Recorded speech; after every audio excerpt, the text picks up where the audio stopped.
Vamos a comenzar esta mesa número 2 del Congreso Departamental de Producción Económica 2020. Esta mesa que trata sobre economía industrial, cambio tecnológico e innovación. Va a haber presentaciones del profesor Mario Capdevin, de los profesores Claudia Díaz Pérez, Jaime Aboites y de Manuel Soria, ¿sí? A mí me va a tocar coordinar un poco, me va a tocar moderar esta mesa. Cada ponente tiene 20 minutos para exponer. A los 15 yo le voy a poner esto o le mando un mensajito, ¿no? Le mando un mensajito por el chat, pero si no ve por el chat, aquí le mando, va a ser como comparte en pantalla o le interrumpo un poquito la presentación. Vamos a comenzar, pero quisiera expresar mi reconocimiento público a Mario Capdevin por su labor docente y de investigación del Departamento de Producción Económica, ¿sí? Deseando éxito en todos sus nuevos proyectos. Vamos a comenzar con la presentación. Fortino, ¿Sí? Fortino, Sí. ¿no se puede grabar la conferencia, por favor? Ya está grabándola. No está grabando. Acá no está grabando. Sí, aquí dice recording. En la parte de arriba dice Facebook Live y recording. Se está grabando ya. Bueno, acá no está grabando. Bueno, ok. Lo está grabando el que es el anfitrión, que no es ninguno de nosotros. Creo que es Mónica. Mónica Zavala. Okay. Bueno, la presentación de Mayo se llama Impacto Potencial de la Crisis COVID-19 sobre el desarrollo productivo y el empleo. Mario, si gustas compartir tu pantalla, te escuchamos. Y en el momento que empieces a hablar, tienes los 20 minutos. Adelante, Mario. Correcto. Bueno, hemos tratado de hacer una evaluación cuantitativa con indicadores que son sumamente limitados. ¿Qué? Para evaluar el impacto potencial de esta crisis de COVID con las estadísticas que ahora disponemos. Los impactos son múltiples.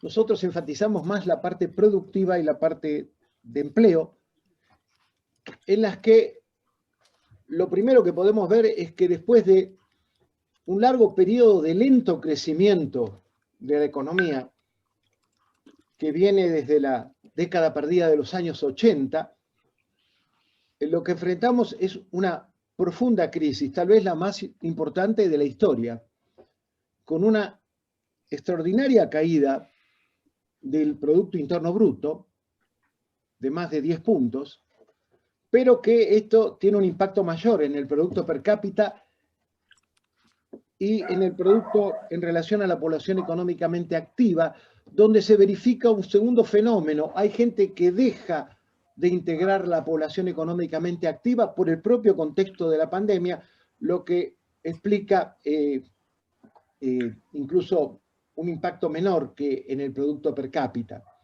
Pero lo cierto es que es una crisis de una magnitud extraordinaria, que impacta muy desigualmente a los sectores productivos.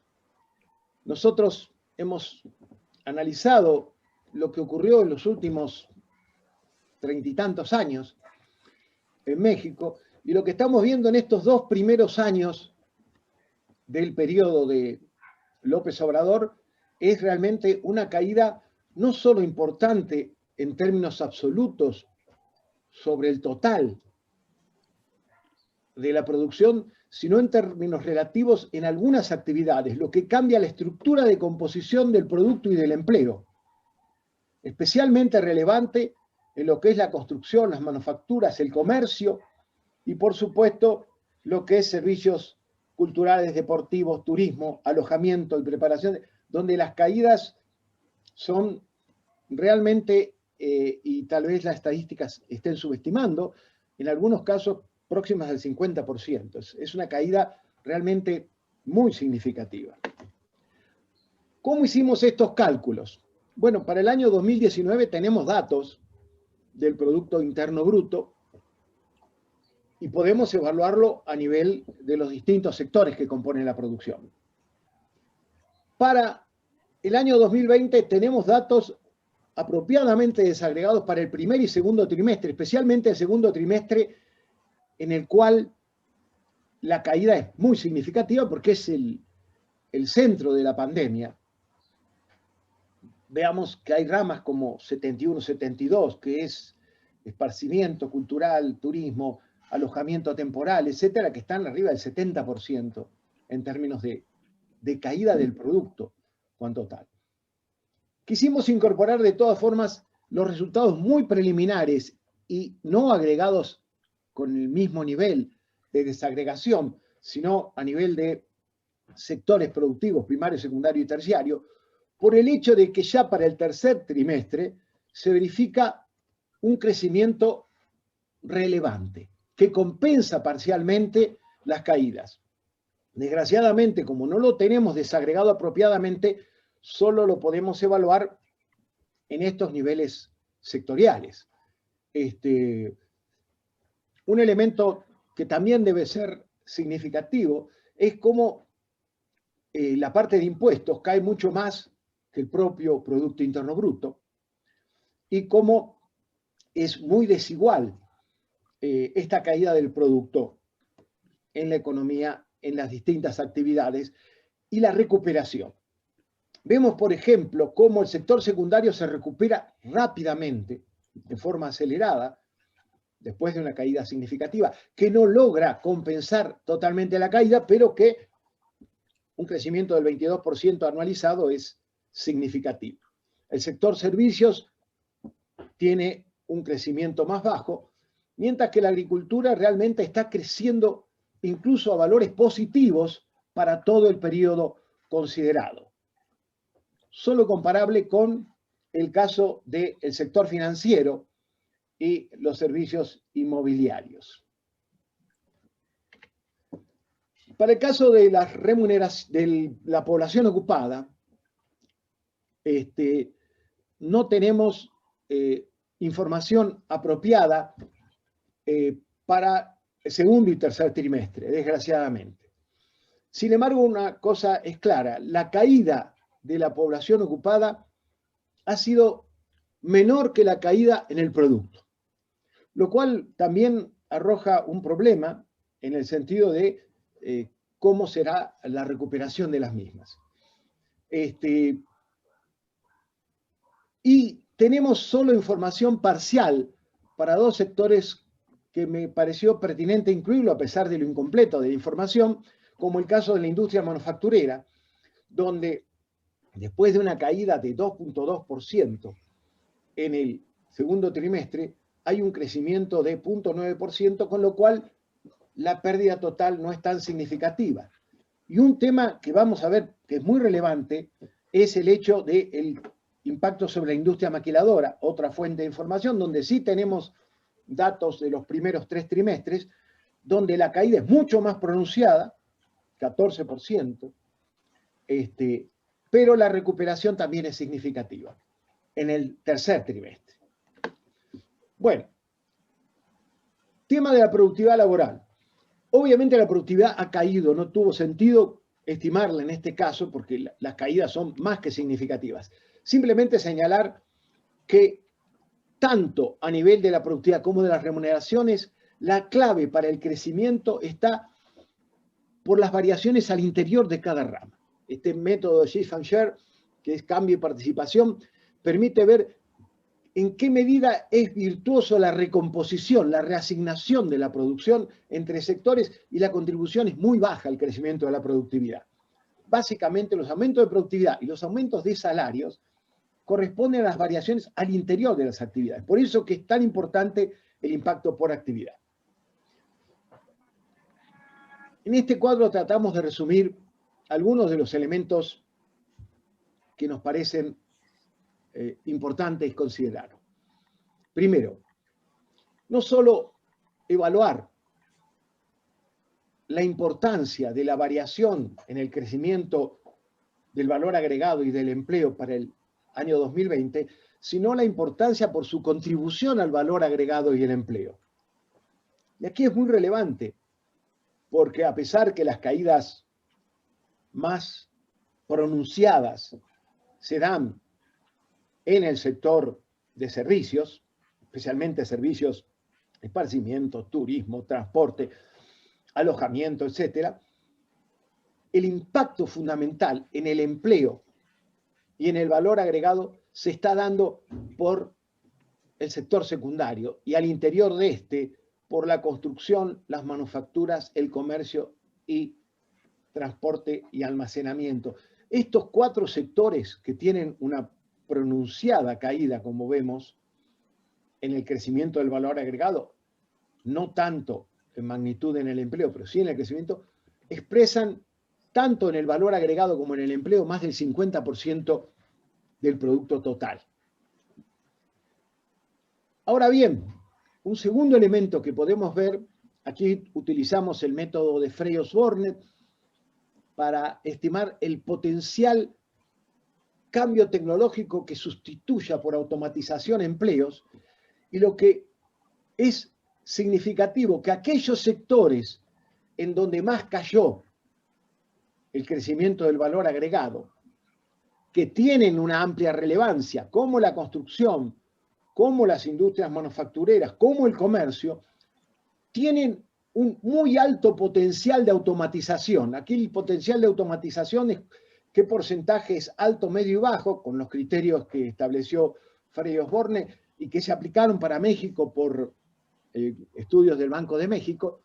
O sea que en estos sectores donde cayó mucho el producto, no tanto el empleo, pero también cayó el empleo, son los que tienen un potencial de sustitución más alto y donde la productividad total de los factores del periodo anterior, de los últimos 30 años, ha crecido muy poco. Esto es un hecho relevante porque en el fondo lo que nos está señalando es que en estos sectores el contexto de la pandemia abre la oportunidad para impulsar nuevas tecnologías, cosa que está ocurriendo, tan solo la forma de trabajar a distancia, las formas de interaccionar, las formas de comercializar, de comprar y vender productos, se están transformando radicalmente, lo cual genera aprendizajes en las empresas que difícilmente vuelvan al modelo anterior. Está transformando las formas de producir. Y son sectores que tienen una alta potencialidad de automatización. O sea, esos que cayeron más son los que son más fáciles de implementar automatización o tienen altos niveles de potencial automatización y reemplazo de trabajo humano, y al mismo tiempo venían con muy bajo crecimiento de su productividad. Lo cual agrega un problema adicional, y es que no podemos pensar en una resiliencia que nos lleve a la situación inicial, pre-pandemia, sino que seguramente los procesos de cambio técnico que se están generando van a transformar la naturaleza de la producción, las formas de producir. Un tercer impacto que es muy significativo para el caso de México, especialmente en el contexto de un gobierno, digamos, progresista, es lo que está pasando con la pobreza extrema y con la pobreza. Tenemos mediciones parciales hechas por la CEPAL que nos plantean que México es el país en que más creció la pobreza extrema de toda América Latina. No es el que tiene la pobreza extrema más alta, pero está muy cerca. De hecho, hay solo 3 países, según los datos del último informe de la CEPAL, informe COVID-19 número 5 de la CEPAL, solo hay 3 países, que son Guatemala, Honduras y Nicaragua, que tienen más pobreza extrema que México. Todos los demás países tienen menores niveles de pobreza extrema. Y esos mismos 3 países también tienen más pobreza no extrema. O sea que también estamos con un alto nivel de pobreza. Aquí, si bien aumentó más que la media de América Latina, no es México el país con el que más aumentó la pobreza, pero aumentó fundamentalmente en países que tenían menores niveles de pobreza y estos aumentos entonces fueron más significativos. Es un problema muy grave. Estamos hablando que la mitad de la población de México en este momento vive en condiciones de pobreza y el 17% en pobreza extrema. Y eso obviamente transforma la estructura de la producción y de la sociedad. Conclusiones del trabajo. Bueno, hay una transformación productiva que está asociada a la pandemia y que puede generar o potenciar el desempleo estructural asociado a las nuevas tecnologías y inducir una redistribución regresiva del ingreso, no solo en forma temporal, porque se redefinen las actividades productivas y se define el tipo de especialización productiva. Esta pandemia afectó la demanda interna y la demanda externa, por el lado de la demanda, porque ha caído el nivel de ingreso, nacional e internacional, y porque faltan opciones de consumo. Hay un chiste que hacía Charlie Hebdo que decía, lo que demostró la pandemia es que los trabajadores esenciales son los que menos ganan y cuando dejamos de consumir cosas que no necesitamos, se cae la economía. Algo de eso tenemos. Y tiene cierta relevancia. Bueno, pero cambiamos las formas de producir gracias a todas estas innovaciones tecnológicas que se potencia su implementación en el contexto de la pandemia. Porque ahora todo el mundo quiere trabajar a distancia, distribuir a distancia, y esto concentra enormemente el poder y la negociación en pocas empresas que están teniendo ganancias extraordinarias, ¿no? Porque las empresas generan este proceso de aprendizaje para el uso de estas tecnologías y ante la carencia de una regulación laboral apropiada por estas modalidades de trabajo, yo digo y progresista también, esto genera consecuencias regresivas. Se modifica la estructura de la ocupación porque cambia la composición de la producción y por el desigual dinamismo. En este contexto, los cambios tecnológicos también alteran los flujos de comercio internacional. Es auspicioso el aumento o la recuperación del sector maquilador, pero sabemos que estas nuevas tecnologías van a automatizar muchas actividades de maquila que se van a dejar de producir en México porque se pueden volver a producir en los países en desarrollo, no por políticas proteccionistas, sino porque la nueva tecnología reemplaza al salario más bajo, con ventajas, lo sustituye. Y entonces se relocalizan las empresas y eso destruye un segmento muy importante que genera mucho empleo en México. Pero hay un segundo elemento. Puede disminuir la restricción del sector, puede disminuir las divisas. Se plantea una nueva restricción al sector externo porque el principal sector exportador en México son las maquilas. Asimismo, potencialmente cabe una reducción. ¿Cómo andamos de tiempo? Que te veo por ahí. 5 minutos, Mario. ¿Cuánto? 5 minutos. Bueno, sí. Potencialmente, las remesas pueden disminuir, dado que las empresas recuperan esas industrias, pero fundamentalmente ahora lo que pueden hacer es contratar directamente trabajadores en economías en desarrollo. Ya lo están haciendo. Ya no se internacionaliza el proceso productivo localizando en un país de bajos salarios las fases del proceso intensivas en trabajo, sino que se pueden internacionalizar los mismos trabajos. Y hoy día un trabajador en la India hace los estudios médicos a muy bajo costo que durante la noche se hacen y en la mañana se entregan en los Estados Unidos. También en la India hay un trabajador que está orientando a los pasajeros que viajan en trenes en Inglaterra. O sea, se está internacionalizando el factor productivo. No necesitan ni migrantes que se incorporen a la producción, ni localizar segmentos de la producción en otros países, sino que directamente pueden contratar trabajadores en otros países más barato. Y esto nos plantea un dilema sobre el derecho al trabajo como un elemento central para alcanzar una vida digna. No es suficiente un ingreso mínimo, es bueno y es potencialmente todas las políticas asistenciales en un contexto de tanta pobreza son necesarias y debieran tener una mayor magnitud, por supuesto. Pero necesitamos generar un empleo digno suficiente que garantice el bienestar de la población. Y eso requiere una transformación productiva. El trabajo es la forma de lograr y de garantizar un ingreso digno. Y eso requiere que el Estado invierta en tecnología con el fin de generar empleo y intervenga en la regulación de las actividades productivas. Pareciera que la utopía keynesiana, que íbamos a trabajar solo 3 horas diarias, 4 veces o 3 veces por semana, se está convirtiendo en una distopía excluyente para la mayoría de la población del planeta, generando más desigualdad y aparte destruyendo el medio ambiente. Hay que transformar la actividad productiva, se requiere una acción pública selectiva que identifique los sectores que pueden generar esa capacidad de generación de empleo digno y que los pueda impulsar.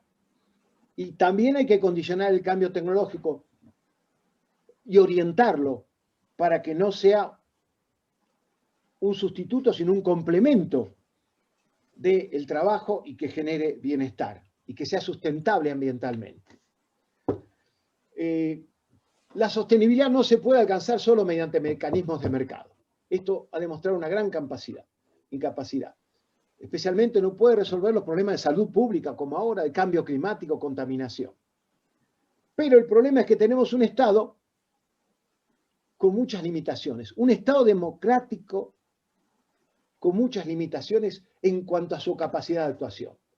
¿Por qué? Porque hay poderosos grupos nacionales e internacionales que condicionan o subyugan a la acción del Estado. Aparte tenemos una institucionalidad internacional, tratados, organismos regulatorios que limitan la capacidad de hacer. Y un condicionante central que limita la capacidad del Estado es, y que creo en el caso de México especialmente grave, la falta de una política fiscal que permita financiar. Sin una política fiscal redistributiva no se puede hacer una política de gasto que pueda primero cubrir las necesidades y las carencias de la pandemia y después impulsar una transformación productiva y laboral que requiere el desafío actual. Muchas gracias. Muy bien, Mario, a tiempo la presentación. A mí me gustaría que hiciéramos aquí las intervenciones, ¿no? Que los trabajos son relacionados, pero temáticas diferentes. Entonces vamos a dejar unos 10 minutos para preguntas y comentarios. Adelante, por favor, si alguien gusta levantar la mano. Jaime. Sí. ¿Me escuchan bien? Sí, Jaime, sí te escuchamos. Bueno, lo primero que lamento es que el profesor Mario Capdeville vaya a dejar de ser profesor del departamento, porque el conocimiento que ha acumulado sobre el comportamiento del sector industrial y la economía en general, yo creo que, no me lo van a tomar a mal, pero no tiene precedente, ni hay profesor que estemos a la altura del conocimiento del profesor Capdeville que no va a aceptar esto que estoy diciendo. Entonces, yo lo que quisiera proponer, antes de hacer las preguntas, ¿cuándo te vas, Mario? Yo termino de dar clases el día 7 de diciembre, cuando empieza el nuevo trimestre. No, yo decía hacer un seminario intenso sobre todos los economistas jóvenes del departamento para conocer los bloques de conocimiento que tiene, porque nos vamos a quedar sin ese conocimiento de Mario Capdeville, y que yo no tengo duda en calificar el mejor profesor del Departamento de Producción Económica. Bueno, mis preguntas son las siguientes. No voy a hablar de las conclusiones, solamente quisiera que nos recordaras el método de estimación de la productividad, Mario, por un lado, y el shift and share, como lo usas y luego está la forma de estimación de la automatización por el Banco de México, por el autor que mencionas, no sé si lo pronuncio bien, Born. Si pudieras darnos la ficha bibliográfica y la forma de estimación. No pregunto más porque tengo 20 preguntas, pero todos estos temas, compañero, vuelvo con el principio, son temas que vamos a perder y que él conoce perfectamente. El embonamiento de la automatización de los sectores productivos con la maestría en gestión de la innovación es un eslabón fundamental que se va a perder y que en realidad nunca se aprovechó del todo bien por X razones que no viene Sí. político al caso. Que escriba un libro, No, Jaime. No, es un Un problema libro. de un libro. No, Podemos- es un problema de un Pero libro. algo que nos deje. Podemos juntar otra pregunta. Si A alguien ver, quiere yo comentar. quisiera hacerle una pregunta, no sé quién Adelante, siga. Manuel. Adelante, Manuel. Sí, bueno, sobre esto último que decías, Mario, sobre el tema de la redistribución, ¿no? A mí me parece que, en mi opinión, y no es solamente mi opinión, por ejemplo, leyendo a Piketty, que ahora hasta lo está apoyando Stiglitz en su propuesta, andan por el mundo juntos, tiene que ver con el tema de los impuestos, particularmente los impuestos al gran capital financiero. Ahorita pedir prestado dinero para salir de las broncas de la pandemia por cualquier país es una locura. Es una absoluta locura. ¿De dónde diablos vas a pagar ese dinero, no? No sé si pudieras especificar un poco cuando hablas de esta redistribución necesaria, qué características tuviera que tener idealmente. Gracias. Podemos tomar una más en este primer bloque de preguntas. Si alguien desea preguntar algo más. Fortino, ¿yo puedo preguntar? Fortino. Salvador, adelante, Salvador. Bueno, ok, igual pues ojalá que antes de que te vayas, Mario, nos des una serie de conferencias y pláticas sobre tu trabajo del empleo y de la productividad. Pero en fin, sin duda el tema que aparece aquí en lo del empleo y la productividad, pues es la tecnología. Y como está planteada ahorita y como está avanzando, es una tecnología muy encaminada a generar mayores ingresos para las empresas y una mayor exclusión para trabajadores. Y finalmente, pues, solamente digamos que de lo que he revisado, las personas del quinto quintil son los que tienen posibilidades de trabajar ahorita en estas condiciones. La mayoría no tiene estas condiciones. Y tú en tu presentación hablaste de conducir el proceso tecnológico para que genere buenas condiciones del empleo y genere un buen ingreso para los trabajadores. Ahí la gran pregunta es cómo se tendría que conducir y quiénes tendrían que conducir ese proceso tecnológico para garantizar un empleo y un ingreso suficiente para vivir dignamente. Mario, Todo. por favor. Bueno, voy a tratar de responder entonces, compañeros. Bueno, sobre los métodos de estimación, el método de cambio y participación, Shift and Share, lo que trata de ver es, ante la variación de la productividad o de los salarios, ¿qué es lo que está generando esa variación? México tiene un bajo crecimiento de la productividad factorial, del trabajo y del capital. ¿Por qué? Porque la composición de la producción no se torna virtuosa. ¿Qué quiere decir esto? Por eso lo dan los indicadores. Si uno se especializa en un segmento de la economía que paga altos salarios, el salario promedio aumenta, ¿se dan cuenta? Pero cuando uno se especializa en segmentos de la economía que pagan bajos salarios, aunque en cada rama aumenten los salarios, en realidad el salario promedio disminuye. Ese es un problema importante. Tenemos que agregar todo el tema que no he considerado aquí de la informalidad que está creciendo y que es otro problema y que también afecta. El método de Frey-Osborne es un método clásico, fue reformulado por la CEPAL utilizando el mismo método de Frey-Osborne para los países de América Latina, y Banco de México hizo un estudio para el caso de México, por supuesto, aplicando este método que nos dice cuál es el potencial en México que puede sustituir según cada rama de actividad. Ese trabajo está disponible, se lo puedo pasar, está en la bibliografía del trabajo que voy a presentar, pero independientemente de eso, les digo, porque la CEPAL cuestiona a Frey-Osborne. ¿Cómo fue el método de Frey-Osborne? El tipo hizo un trabajo muy detallado, de hecho es todo un equipo que han trabajado mucho sobre esto, ocupación por ocupación, consultando a los expertos del tema, y veían cómo lo pensaban para el año 2030, ya faltan 10 años nada más, pero esto lo empezaron a hacer mucho antes. ¿Cuál sería el impacto? Que con la tecnología disponible, en el primer trabajo fue de 2003, el segundo de 2017, se podría reemplazar a los trabajadores. No quiere decir que vaya a ser inmediatamente, pero se podría reemplazar con métodos automatizados, robots, etcétera, etcétera. Y consultando a técnicos, ocupación por ocupación lo fue clasificando. ¿Qué es lo que hizo Banco de México? Estudió para el caso de México cuáles eran esas ocupaciones por ramas de actividad. Y entonces dijo, ¿cuál es el impacto de la sustituibilidad del empleo que tendría el cambio tecnológico en México de acuerdo a esta taxonomía? Es cuestionable. CEPAL dice, bueno, miren, en México lo que pasa y en América Latina es que nunca vamos a usar la tecnología de frontera porque hay un segmento de la población que subsiste en los mercados y que por eso no es que no se automatiza porque no sea conveniente, sino simplemente porque es una forma de subsistencia. Entonces, hay gente vendiendo productos por todas partes.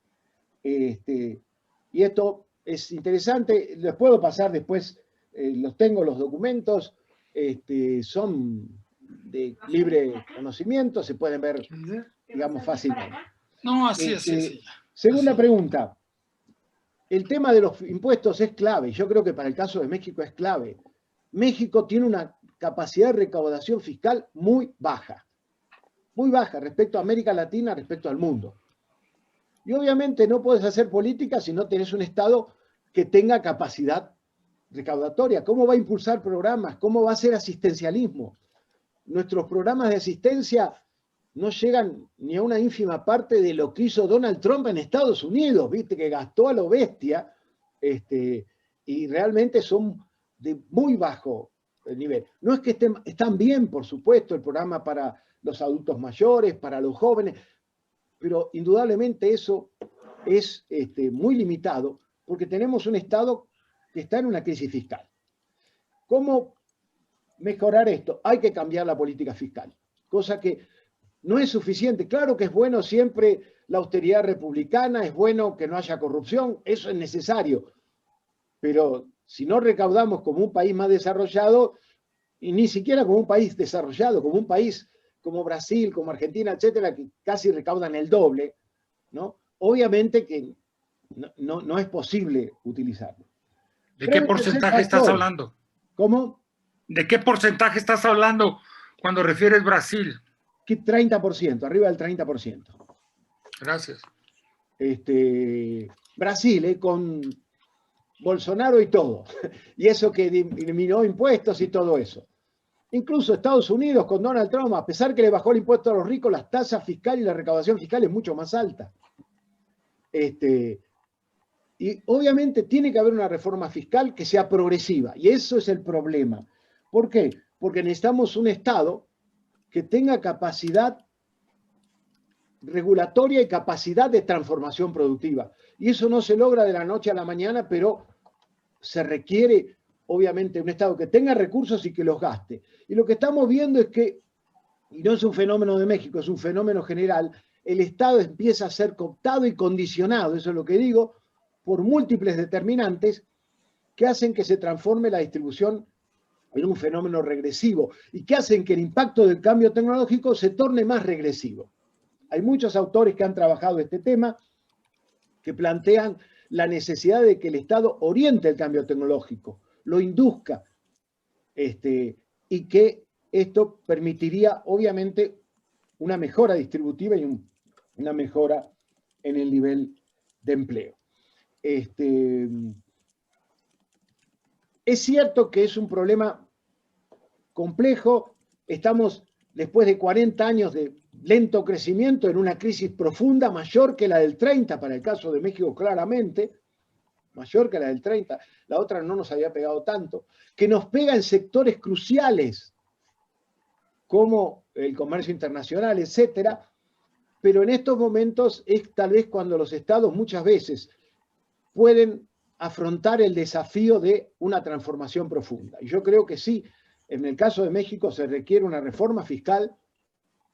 Eso de que vamos a ser austeros es imposible, se requiere transformar esto, se requiere evaluar el impacto que tienen las distintas políticas de apertura comercial con distintos agentes, y obviamente una nueva política de gasto, y ya crear interlocutores y agentes distintos avanzar hacia la economía social, avanzar hacia otras modalidades de producción que con las nuevas tecnologías se podrían potenciar también.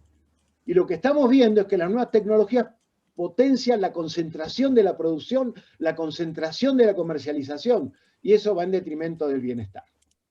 Bueno, no sé si me quedaron preguntas pendientes. Es todo. Muy bien, Mario. No sé si podemos tomar una pregunta más, quizás, no sé si alguien quisiera hacer una pregunta adicional. ¿Qué? Cierra tu micrófono. Y si no, pues vamos a agradecerle a Mario su presentación muy interesante y vamos a dar paso a la siguiente presentación. Entonces, gracias, Mario. Muy interesante en la temática. Hasta luego. Bueno, vamos a la segunda presentación por parte de los profesores Claudia Díaz Pérez y Jaime Aboites. El título de la presentación es El éxodo silencioso de inventores latinoamericanos hacia empresas extranjeras. Tienen también 20 minutos en el momento que ustedes deseen, pueden comenzar. Bueno, pues muchas gracias. Tienes que cerrar tu micrófono, Jaime, porque si no se va a oír reverberante. Cierra tu micrófono.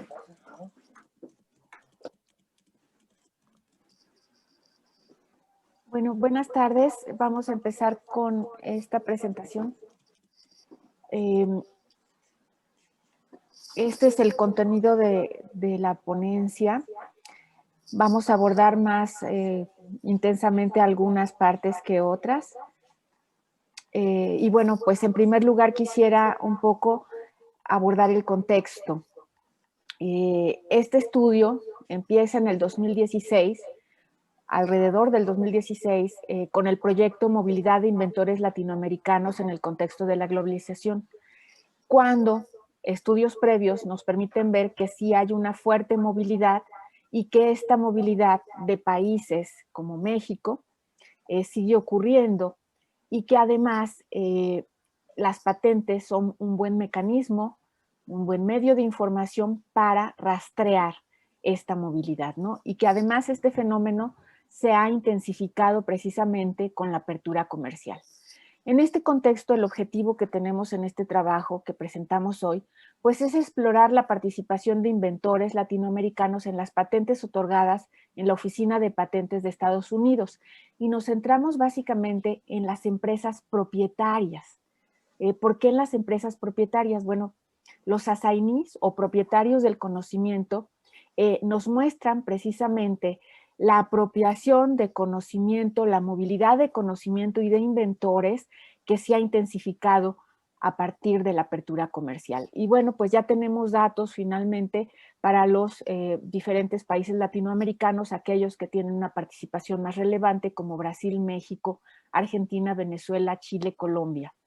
Entonces ubicamos un éxodo de personas y un éxodo de conocimiento, por supuesto, pero muchas veces el conocimiento permanece, las personas permanecen en el país de origen, pero el conocimiento pues es apropiado por estas multinacionales, ¿no?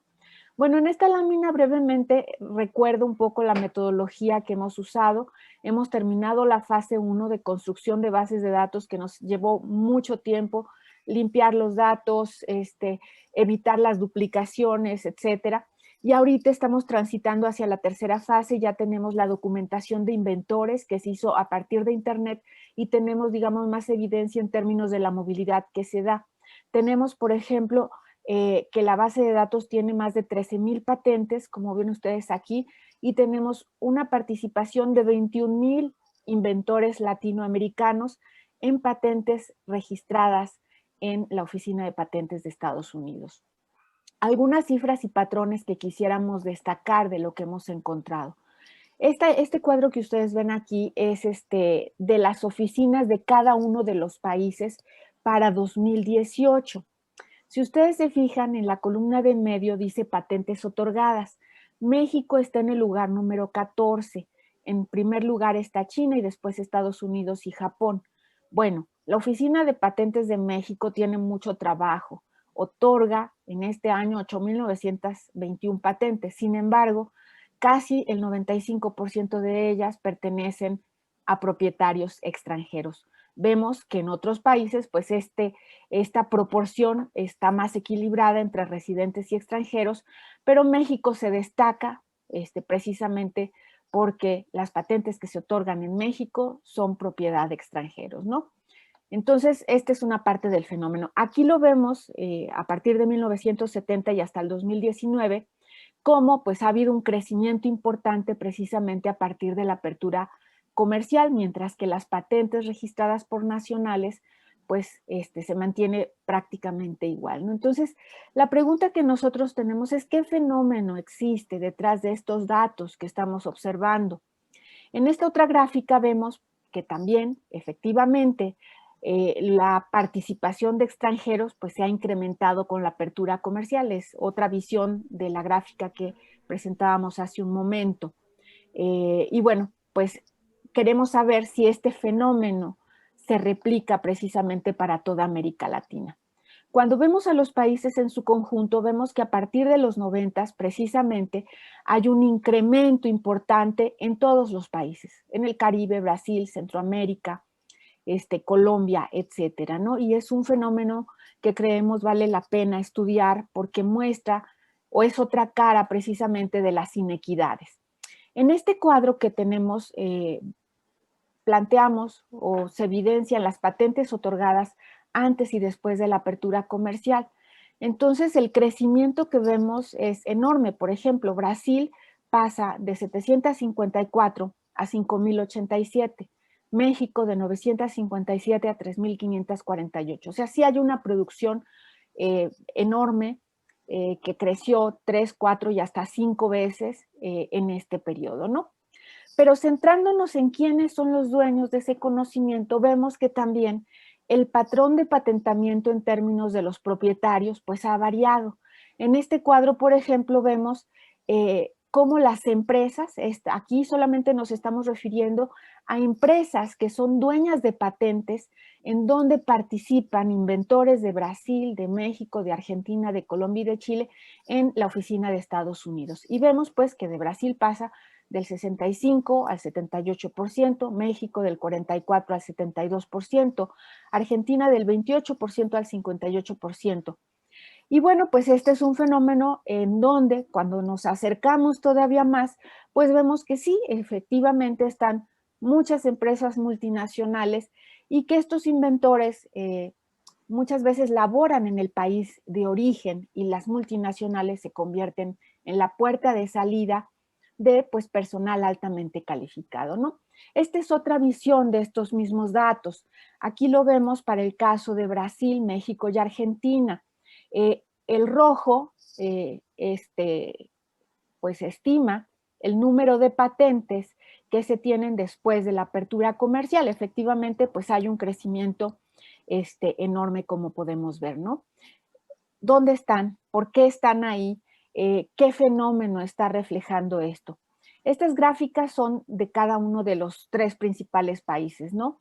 Vemos que en Brasil, por ejemplo, el crecimiento de patentes extranjeras con inventores brasileños en Estados Unidos, en USPTO, pues casi se duplicó, pasando de 27% a 49%. Y bueno, la de los nacionales, o sea, los dueños o las empresas brasileñas con inventores brasileños, disminuyó. Este fenómeno veremos que se replica también para México, donde pasa del 28% de extranjeros, propietarios extranjeros, a 55% de extranjeros. Ocurre lo mismo en Argentina y en los demás países, pero no nos da tiempo de mostrarles cada uno de ellos, ¿no? En Argentina el fenómeno es más intenso todavía, de un 19% de patentes de propiedad de extranjeros con inventores argentinos pasa a un 56%. Vamos viendo quiénes son las empresas, cuáles son y cuáles son los patrones de patentamiento que observamos.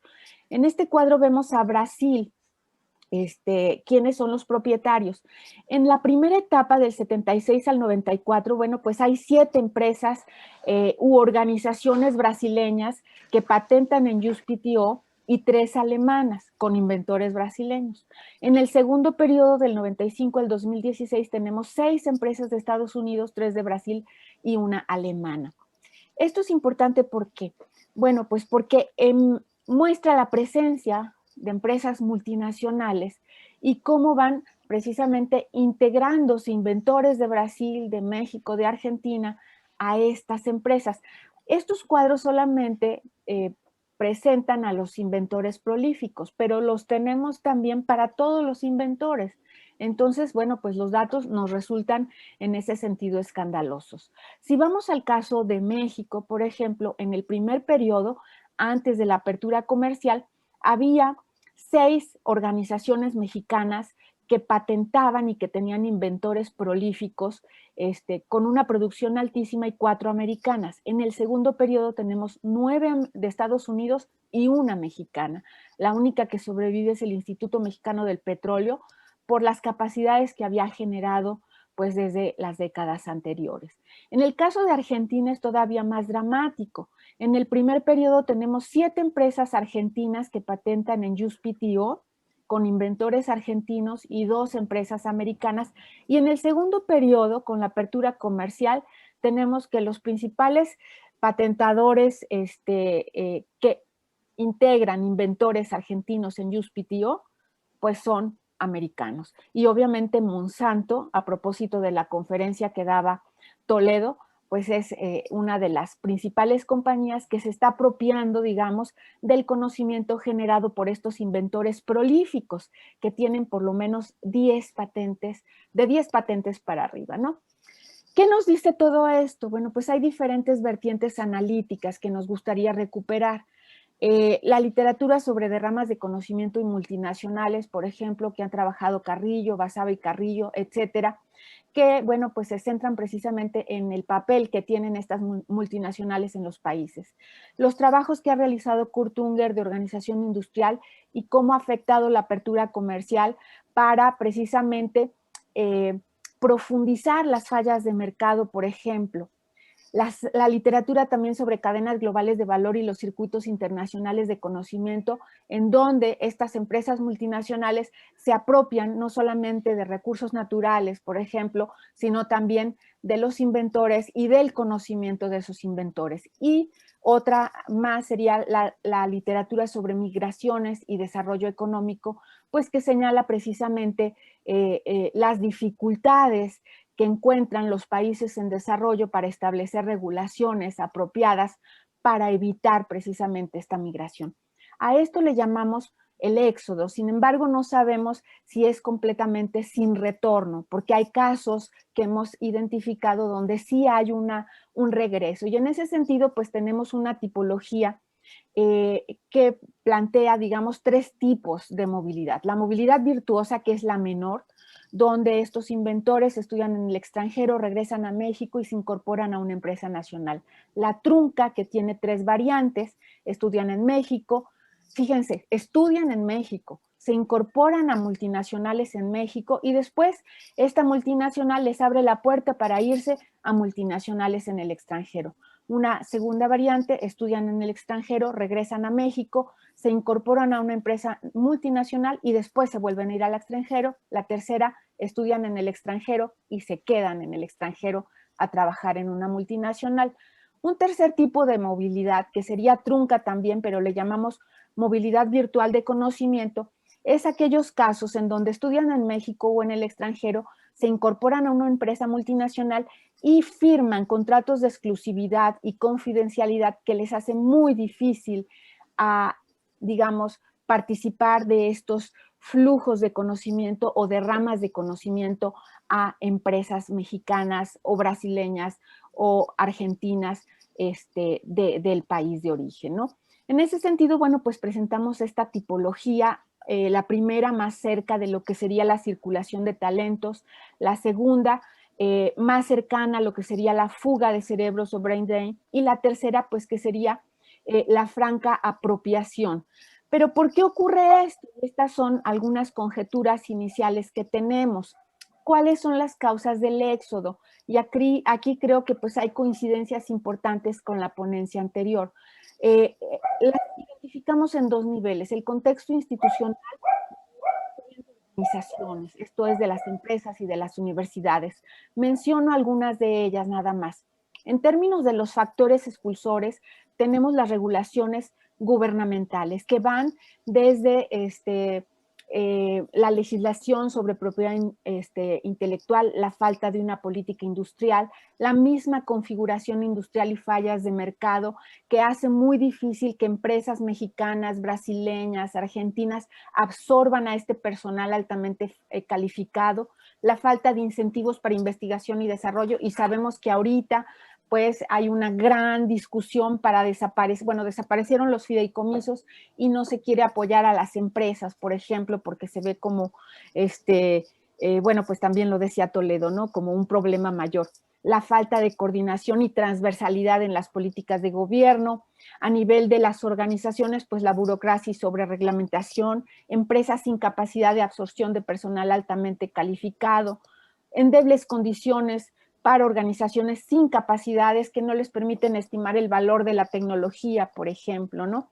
Y bueno, me centro en los factores expulsores porque en estos países, bueno, digamos, están pesando más, pero además en los países que atraen a los inventores, pues tenemos que hay políticas e incentivos dirigidos a estas poblaciones altamente calificadas. En Estados Unidos simplemente, ¿no?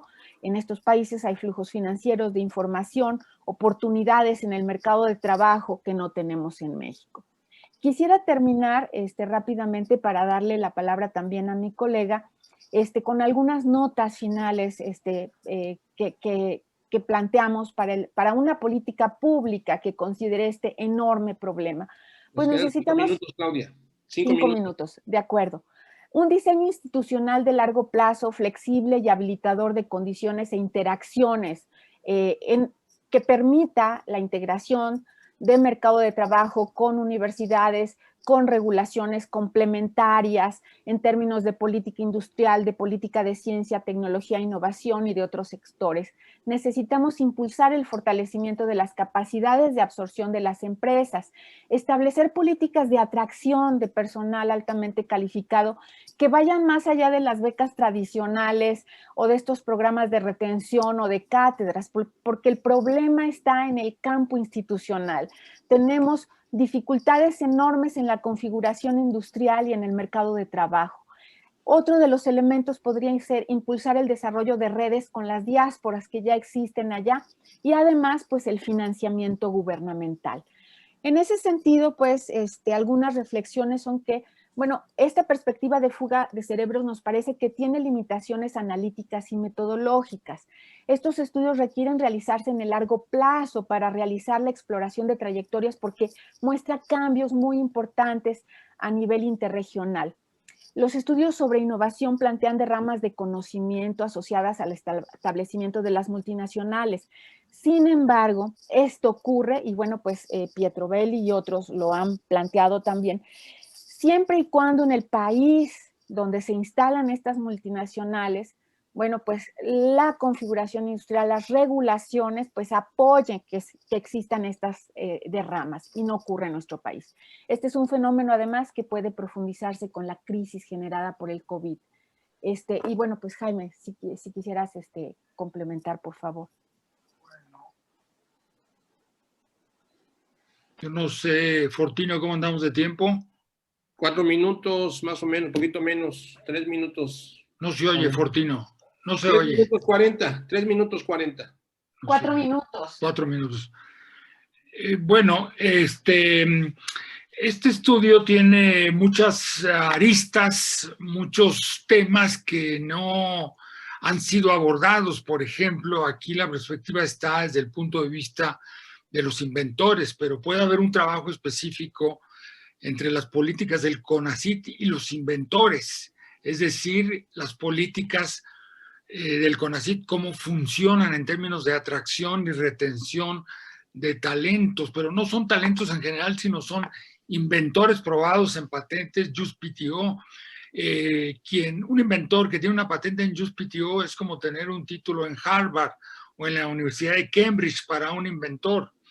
Entonces, esta parte del CONACYT no está estudiada. Y la movilidad trunca y la movilidad virtuosa que presentó la doctora Claudia Díaz es el centro de esto, porque finalmente el hecho de que más ingenieros, bueno, la parte de CONACYT es la parte de las ingenierías, no de las ciencias sociales, porque las invenciones están sobre todo en las ingenierías, las ciencias biológicas, etcétera. Entonces, ese es un aspecto. Otro aspecto es la idiosincrasia de los empresarios mexicanos. La idiosincrasia de los empresarios mexicanos, y aquí me gustaría casi preguntarle a Mario Capdeville, y de los latinoamericanos, son empresarios que están un poco lejos de generar el cambio tecnológico dentro de sus empresas. Prefieren comprar tecnología en mano, tecnología extranjera ya probada y no entrar en el Valle de la Muerte. El Valle de la Muerte es como lo denominan cuando se hace una invención. ¿Dónde? La invención entra a un Valle de la Muerte, que quiere decir que puede ser que sea una invención muy exitosa, que se convierte en una innovación, ¿sí? O puede ser una invención que muera en el proceso porque no tiene, el dueño de la agencia de publicidad, resultados comerciales.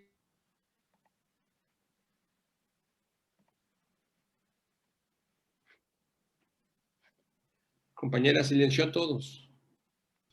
Sí, pero que Jaime abra su micrófono, lo puede abrir él mismo, aunque se lo silencien. Jaime, ¿puedes abrir tu micrófono? Queda un minuto. Jaime, ¿puedes abrir tu micrófono? ¿Se escucha mejor? Sí, ya se escucha. Queda un minuto, Jaime. Sí, gracias, Fortino. Bueno, les decía que los empresarios mexicanos son empresarios que conciben su negocio.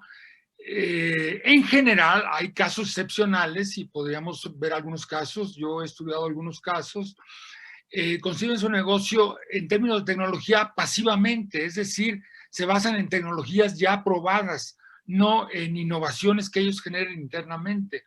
Entonces, eso es sumamente importante porque la creación de inventos y eventualmente de innovaciones, les decía, quizás estaba apagado el micrófono, pasan por lo que se denomina en economía de la innovación el Valle de la Muerte. El Valle de la Muerte es cuando transita de los inventores hacia el mundo del mercado. Entonces hay invenciones que parecen muy elementales en términos inventivos, pero que son un gran éxito en términos innovativos. Por ejemplo, ahorita tenemos la carrera de las vacunas. Esa carrera de las vacunas en realidad es una carrera de los inventores que están en estas empresas. Ya después podremos estudiar de dónde vienen estos inventores, de qué universidades, qué grupos permanecen y si son inventores en proceso de movilidad virtual o movilidad trunca, se podrán clasificar para este problema tan importante. Es suficiente. Gracias, Jaime. Vamos a dar unos 10 minutos para comentarios, preguntas. Por favor, si alguien gusta preguntar, comentar algo, adelante. En mi caso tengo la manita levantada. Ok, Ramón hizo también una pregunta en el vamos chat. Si quieren podemos comenzar leyendo la de Ramón, que llegó primero. Ramón llegó acá por el chat. Dice Claudia y Jaime, muy interesante el tema. La pregunta es, ¿qué tipo de expertos o trayectorias profesionales son los que mayoritariamente están en este éxodo? Y podemos también tomar la tuya, Manuel Soria. Bueno, yo tengo dos comentarios que podrían convertirse en pregunta. El primero es que me llamó la atención el cuadro que presentaron hacia el principio, donde muestran el porcentaje de patentes extranjeras en diferentes países. Lo que me llama la atención es el caso, creo que de Australia y el otro que está muy pegadito, que tienen un porcentaje de patentes de Canadá, que tienen un porcentaje de patentes extranjeras, como ustedes lo reportan, muy similar al de México, ¿no? Entonces, ahí hay una convergencia, ¿no? Sería interesante preguntarse sobre las diferencias que hay, a pesar de que la participación extranjera en sus sistemas de patentes es en un país como en otro, pero con diferente nivel de desarrollo, tan importante. Y lo otro es en sus conclusiones sobre el tema de los spillovers, me parece la más interesante, porque en realidad lo que ustedes están planteando es que este concepto, digamos, se puede discutir y más bien sería como un spill inside de las multinacionales, ¿no? En vez de un derrame que va hacia afuera, ¿verdad? Es como chupar con un popote de un vaso con agua de limón hacia adentro de la empresa, y esa vía, digamos, de análisis y de conceptualización me parece interesante. Gracias. Muy bien. Arturo Lara, y luego responda. Por favor, Arturo. Mira, es Claudia y Jaime. Me parece muy interesante la propuesta. Yo simplemente tendría varias preguntas. La primera es, en la presentación tocan demasiados tópicos. Y en ese contexto van desde la cultura, invención, innovación, en fin, una cantidad muy grande de actores, niveles e implicaciones. A mí me surgen varias preguntas que podrían ser útiles. La primera ¿es posible tener una taxonomía de la invención en la que están comprometidos los ingenieros? O sea, es decir, sabemos que la invención, muchas de las patentes no producen o no conducen a ningún proceso innovativo, se quedan como invenciones, el papel. Para hablar de derrame tendríamos que identificar más o menos, tener un criterio de demarcación, si son invenciones o si son innovaciones. Y en muchos sentidos el discurso que ustedes tienen es ambiguo. Hay veces hablan de invención, hay veces hablan de innovación, pero creo que hay un salto ahí en este punto. Había que establecer los distintos grados de novedad, inventiva, en la que están comprometidas estoy pensando yo supongo que hay como dos grandes temas: ingeniería estándar, ¿no? O sea, mejoras muy pequeñas a diseños y procesos maduros, o invenciones que tengan un carácter mucho más radical. Haciendo esta dicotomía, uno podría probablemente establecer que la gran mayoría de las invenciones son de ingeniería estándar. No implican novedad, no novedad alguna. Y en ese contexto, el grado de impacto, pues, o el grado de derrame resulta ser poco relevante. La segunda es, ¿en qué tipo de vínculos se encuentran los inventores? ¿Son empresas practicantes? ¿Empresas no practicantes? Porque hay muchas empresas que detentan, digamos, patentes, pero que no son activos en la actividad productiva, simplemente son propietarios. O productores de conocimiento nada más. Punto, ¿no? Y en ese contexto, y en ese contexto había también instituciones privadas y públicas que están vinculadas a esto, ¿no? Entonces a mí me queda esa como, yo diría, mis preguntas tienen que ver más con la taxonomía, ¿no? Más que con las preguntas, ¿no? Ok, Arturo. Van a responder ahorita Claudia y Jaime. Hay unas preguntas más, por favor, después de que termine. Adelante, Claudia. Gracias. Mira, voy a tratar de ir por orden y tratar de abordar un poco de todos los temas. En cuanto a las trayectorias, hemos encontrado muy divergentes, desde ingenieros que han estudiado en un CEBETI, que han estudiado después en un instituto tecnológico del sistema tecnológico público, que ingresan a una empresa multinacional y que su creatividad y su trabajo le hace tener una trayectoria sólida, se convierte o forma parte de equipos de patentamiento, y de ahí se va a la filial en el extranjero. Este es un tipo de trayectoria. Hay otras trayectorias en donde sí hay estudios en el extranjero, por ejemplo, después de estudiar en el extranjero, se quedan allá en alguna empresa multinacional o se van a otro país, después regresan al país de origen y se vuelven a ir. Las trayectorias son muy variadas. Y bueno, nosotros lo que tratamos de hacer es, las que hemos ido encontrando y documentando, hacer la tipología con esto. Y en ese sentido, bueno, le respondo un poco a Arturo. La tipología que presento no es sobre la invención, es sobre la movilidad, porque creo que hacer una tipología sobre la invención en este momento todavía no tenemos toda la evidencia analizada. Entonces, hasta ahorita, sobre la invención, sobre la movilidad y centrada en los inventores, cuáles son las trayectorias de esos inventores. Respecto a Canadá y Australia, el caso de Australia no lo conozco, pero Canadá, de acuerdo a los propios especialistas canadienses en ciencia y tecnología, ellos se sienten más cerca de México que de Estados Unidos en términos de su capacidad de producción de ciencia, tecnología e innovación. Incluso tienen también un fenómeno muy fuerte de movilidad. Obviamente, estando en Canadá, pues muchos de sus inventores, de sus académicos, son captados por empresas norteamericanas, por ejemplo. Entonces, bueno, pues han tratado de establecer políticas para que se queden en casa y aprovecharlos, pero no lo han hecho como lo han hecho, por ejemplo, otros países como Taiwán, ¿no? Eso es lo que podría decir. El caso australiano no lo conozco, conozco más el canadiense. Pero sí, bueno, pues hay mucha diversidad en esto, ¿no? Respecto a los spillovers, mira, hay estudios que a mí me interesaron en algún tiempo y que he estado retomando, como lo que ocurrió con la industria electrónica, que se estudió mucho, por ejemplo, por Juan José Palacios, Dussel también en su tiempo, Castañeda, y ellos identificaron, por ejemplo, que la industria electrónica en Jalisco no dejó una industria mexicana de electrónica sólida, que lo único que se logró fue, digamos, que los mandos medios que trabajaban en estas multinacionales de la electrónica, cuando se van buscando mano de obra más barata a China o a otros lugares,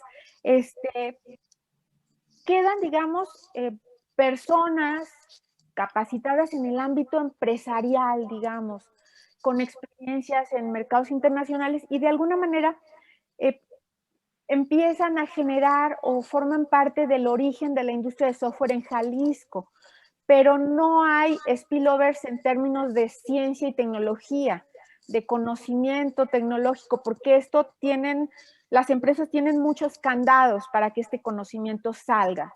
Eso es lo que yo diría. Respecto a la taxonomía, bueno, pues ya lo dije, efectivamente, ahorita tenemos, construir la base de datos ha sido una complicación enorme, nos ha llevado muchísimos años de trabajo. Limpiarla fue muy minucioso. Tenemos los campos tecnológicos y esa es una tarea a desarrollar, la que sugiere Arturo, ¿no? Entonces, la segunda parte va a ser ver qué tipos de campos tecnológicos son los que están más desarrollados, qué empresas asociadas a Tenemos los datos, por ejemplo, de quiénes son los propietarios de todas las patentes, pero prevalecen por mucho las empresas. Y de entre estas, las empresas multinacionales. Entonces, ahorita pues hemos presentado solamente una partecita, que es la parte descriptiva, centrada pues en las empresas, ¿no? Sí, cómo no. Y bueno, pues finalmente, nada más quisiera agregar que efectivamente hay un fenómeno interesante, pero no abordamos en esta presentación nada al respecto. Me parece que Chinmoly y Primi lo han planteado muy bien en un artículo donde señalan que muchas de estas empresas tienen estrategias para proteger a futuro mercados potenciales, ¿no?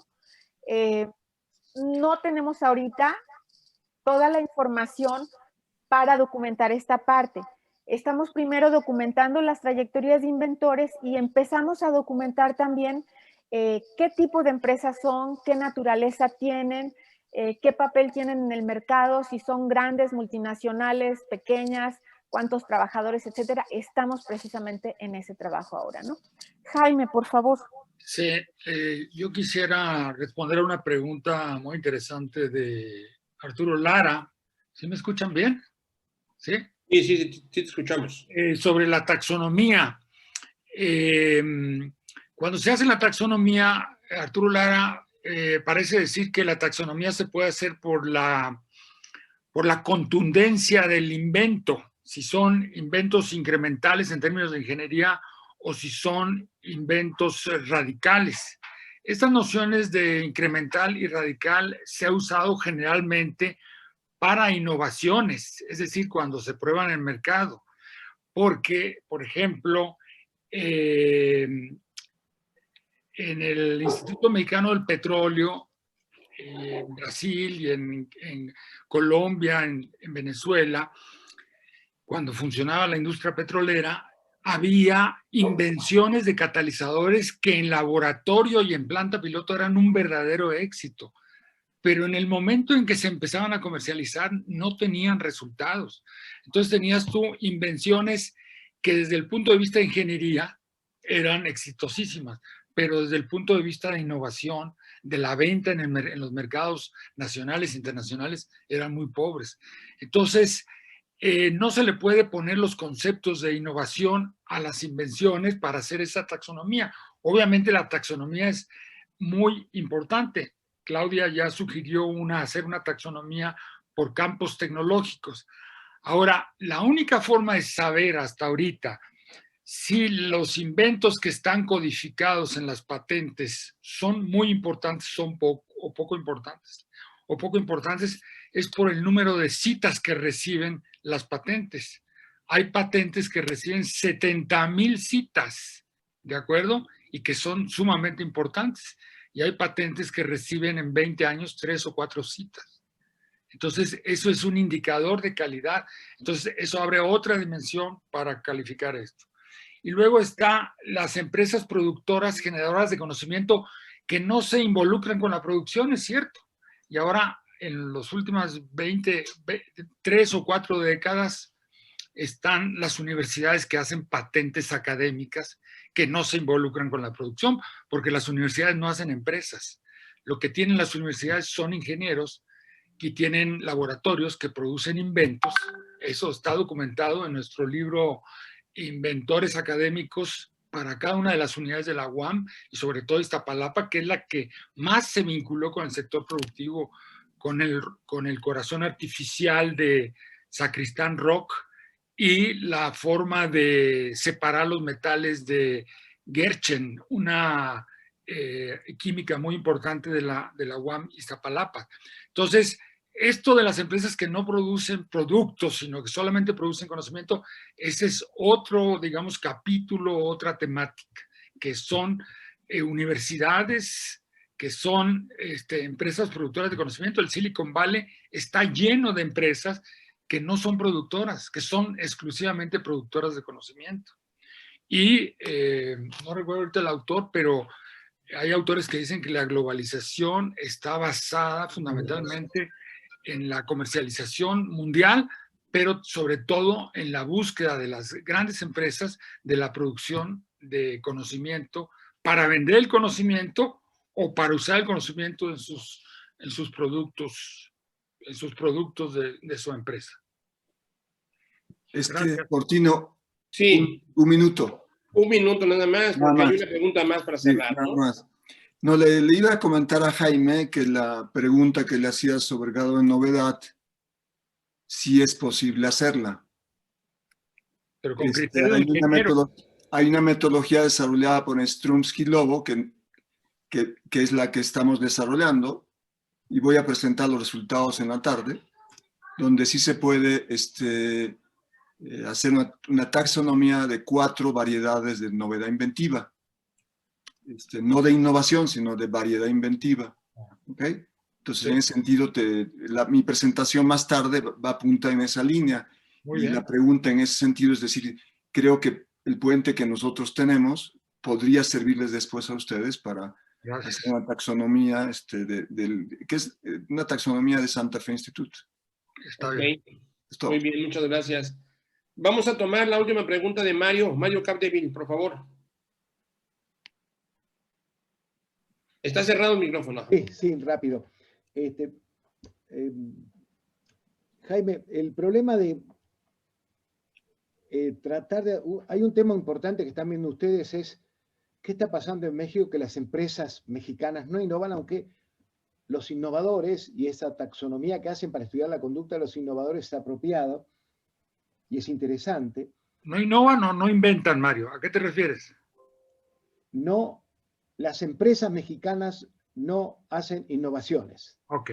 no invenciones. O sea, introducen al mercado la invención como tal. Generalmente la invención se introduce afuera y después la introducen al mercado. Y yo creo que no es una buena explicación el tema de la idiosincrasia. En general, me parece que el recurso de la idiosincrasia para calificar la productividad del trabajo, la capacidad innovadora, etcétera, es una caja negra que no sabemos cuál es la causalidad. Y creo que, dado que están viendo el problema de por qué las empresas mexicanas perdieron protagonismo en la innovación y en la introducción de innovaciones y en la contratación de innovadores mexicanos o extranjeros que pudieran participar, creo que tiene que ir más hacia dos fuentes. Uno, las capacidades sistémicas de la sociedad para innovar y otra, la política pública y el marco regulatorio. Yo creo que eso puede arrojar una mejor interpretación de las causalidades efectivas que el tema de la idiosincrasia, porque yo creo que hay casos de los Pegaso y de muchas empresas innovadoras que a veces logran en otro espacio, en otro contexto institucional o en algunos segmentos. Esto es muy importante para la política pública porque no es lo mismo hacer una innovación, como empresa estoy hablando, no de un empresario, de un innovador, digamos, del inventor en cuanto tal, sino de la empresa, dependiendo del tipo de industria en que querramos desarrollarnos. Por ejemplo, hacer innovaciones en la industria espacial es muy complejo en una economía que no tiene una inserción espacial, pero con una política apropiada puede ser que se generen más innovaciones de empresas nacionales en el contexto nacional. Ahí donde podemos ver la relación de causalidad que me parece importante. Sí, es un comentario nada más. Es muy interesante. Si quieres tú comentar algo, ¿no? Ok, podemos dejarlo aquí. Sí, podemos dejarlo aquí, solamente agradecerles mucho sus comentarios y preguntas. Y sí, la idea creo que todo apunta a que nos vamos a ir centrando en términos ya de una segunda etapa a explorar las regulaciones y las políticas, así como la falta, digamos, de vínculos a nivel sistémico, ¿no? Y el marco regulatorio que señala Mario Capdeville. Muy bien, Jaime, muy bien, Claudia, muy interesante, y dejamos calientita la mesa para la última exposición por parte de Manuel Soria. Se llama Producción, Gestión y Difusión de Patentes Académicas por las principales universidades mexicanas, 1980-2019. Manuel, también, adelante, tienes 20 minutos, cuando gustes.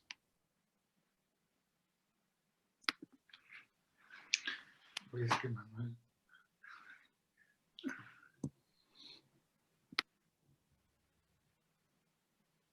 Está cerrado tu Perdón, micrófono. Está cerrado el micrófono. ¿Se puede ver bien? Sí, ya se ve, ya se ve. Gracias. Se vería mejor si lo expandes. Si lo expandes, a lo mejor se ve mejor. Exacto, ahí está. Expándete. Ahí estamos. Ahí está mejor. Bueno, no es sobre COVID la ponencia, es sobre la producción, la gestión y difusión de patentes académicas en las principales universidades mexicanas, que es un proyecto de CONACYT. Está un poco retrasado entre la pandemia y la huelga, le ha pegado a los avances. Y bueno, esto es un avance y hay cuestiones que están incompletas, ¿no? Voy a abordar estos puntos, ¿no? Que son básicamente los puntos del título, ¿verdad? Y una serie de reflexiones. El objeto es mostrar los resultados, algunos de los resultados que se han obtenido sobre la producción, gestión y difusión de patentes académicas en las universidades mexicanas, considerando algunos factores que las impulsan. En primer lugar, el tema de la producción de patentes, ¿no? En realidad, lo que más ha impulsado la producción de patentes han sido los mismos inventores académicos, un poco Jaime ya lo mencionaba, con el libro que mencionaba sobre los inventores académicos de la UAM, el sistema de incentivos y los proyectos de I+D financiados por CONACYT. No voy a presentar datos de financiamiento de CONACYT, más o menos sabemos por dónde va la cosa. El 95% de los proyectos de investigación de las universidades públicas y privadas mexicanas los financia el CONACYT. Este es el... ¿En serio? Este es el comportamiento de las patentes concedidas a las universidades. Como pueden ver, en realidad es un fenómeno de los últimos años, de la última década, ¿no? Son patentes concedidas, solo que están por diferentes fechas, cuando se solicitan y cuando se conceden. Por eso esas dos curvas, ¿no? Y bueno, han ido al alza en la última década de una manera significativa, ¿no? Aquí es como se reparten ya, digamos, numéricamente, cómo se distribuyen. Una primera fase en los 80, donde el patentamiento pues es magro, ¿no? Marginal en realidad. Luego se multiplica por 12 veces en los 90, ¿no? En la primera década de este milenio crece muy ligeramente y hacia la última década realmente explota el tema de la concesión de las patentes, como veíamos. Y estas son las posiciones que tienen las universidades, la UNAM, el CINVESTAB, el Tecnológico de Monterrey, el IPN, la UAM en quinto lugar, y luego el conjunto de universidades estatales que están señaladas en el pie de página. Las más destacadas son 4, la Autónoma de Nuevo León, la Benemérita de Puebla, la Universidad de Guadalajara y la Universidad de Guanajuato, son las que más patentan de los estados en México, ¿no? Esto es simplemente la posición de las universidades individualmente hablando, y la UNAM por delante, porque obviamente la UNAM mantiene el mayor presupuesto de I+D otorgado por CONACYT en este país. Casi es igual a el presupuesto de todas las demás universidades, ¿no? Este cuadro muestra cómo con el tiempo ha habido más copatentes y más patentes de cooperación, fundamentalmente con otras universidades, con estas mismas universidades nacionales e institutos y algunas extranjeras. El tema de las patentes de cooperación entre estas universidades también es un fenómeno sobre todo de la última década, como se puede ver en la parte inferior del cuadro, cuando alcanzan el 10% de las patentes de estas universidades, las patentes en cooperación con otras. Esta es la naturaleza tecnológica, así agregada en términos de moderna y tradicional de las universidades mexicanas, y me parece que refleja un poco la idea, digamos, de que están basadas en ciencia, que vienen de proyectos de I+D científicos, donde predominan las áreas más modernas sobre las áreas o campos más tradicionales de patentes. Estos serían los campos específicos. En el caso de las patentes del campo de la moderno, son los medicamentos y las aplicaciones médicas lo que lidera, y luego siguen los microorganismos y todo tipo de cuestiones biológicas, ¿no? Abajo, digamos, en un clúster están ahí la electricidad, los controles y el cómputo, que están muy relacionados. Ahí queda ahorita la energía solar, y aparece la nanotecnología en la última década como una de las más modernas de las tecnologías, ¿no? En el caso de las tradicionales, pues es la química, ¿no? Claramente, ¿no? De por sí es el signo natural de un sistema de patentes en cualquier parte del mundo, aunque eso está cambiando. Y particularmente en el caso de México es la tecnología predominante que más manejan todas las universidades, quizás excepto el Tecnológico de Monterrey, ¿no? Esto tendría que ver con los incentivos. Me pareció interesante presentaros este dato. Se tomaron los datos de los SNIs 2015, 2016, 17 y 18, esos 4 años. Se cruzaron con la base de datos y, como ustedes saben, pues todos pelean por estar en el SNI durante muchos años, aunque unos entran y salen. Pero en general los datos son estos. Si ustedes se fijan, en el caso de los más prolíficos, 10 o más patentes, el 89% está en el SNI, de los que tienen patentes en esta base de datos, ¿no? Estamos hablando de 1,325 patentes concedidas, una cosa por el estilo, salir del cuadro, ¿no? Y la menor parte no está en el SNI. Bajamos de nivel de 5 a 9 patentes el rango, ya son 51 inventores, ¿verdad? Y el 66% está en el SNI y el 34% no lo está, ¿no? Y luego en el rango ya de 2 a 4 patentes, que son casi 400 inventores, baja un poco la pertenencia al SNI, pero en estos 3 niveles predomina la pertenencia al SNI sobre la no pertenencia al SNI. El único nivel donde la no pertenencia al SNI predomina son los que tienen una sola patente. En mi opinión, eso se refiere al hecho de que la mayor parte de las participaciones unitarias en patentes son de alumnos de posgrado o de licenciatura, pero principalmente de posgrado, porque los proyectos de CONACYT exigen esta parte de participación de alumnos de posgrado. Este proyecto no es la excepción, ahorita lo verán por qué. Entonces esas patentes únicas son sobre todo alumnos, en mi opinión. Por eso la proporción cambia, digamos, dramáticamente, pero muestra un poco esta idea del papel de los sistemas de incentivos en el patentamiento. Sobre la gestión, sí se estableció una política en todas las universidades, algunas oficinas se crearon, otras utilizaron las de vinculación que ya tenían, pero en general las oficinas carecen de herramientas básicas para transferir y licenciar tecnología hacia la industria y el mercado. Un poco lo que hablaba Arturo Lara hace rato en general, ¿no? Esto sería, digamos, una construcción en esas reuniones que hacen las universidades, ¿no? Las asociaciones de tecnología de las universidades y otros en México, una estructura organizacional ideal de una oficina de transferencia de conocimiento tecnológico, ¿no? Después de las entrevistas con las universidades respecto a esta oficina de transferencia de conocimiento tecnológico, ninguna tiene una estructura parecida a esto, ¿no? Ese es un gran problema, ¿no? Entonces, eso es parte del problema de por qué no pueden difundir, en mi opinión, las patentes hacia la industria. Miren, estas son algunas de las preguntas que se hicieron a todas las oficinas de transferencia de tecnología, ¿no? ¿Cuántas patentes han comercializado? Por ahí se empezó, ¿no? ¿Cuál ha sido el papel de la oficina? ¿Con qué empresas lo han hecho? ¿Si han obtenido regalías, otro tipo de ingresos? ¿Cuál ha sido el monto de las regalías? ¿Si los inventores han obtenido regalías? Sobre los vínculos con la industria y la naturaleza, digamos, de la tecnología que ofrece la universidad o el nivel de escalamiento de la tecnología. En general, las respuestas han sido sumamente decepcionantes, sumamente decepcionantes.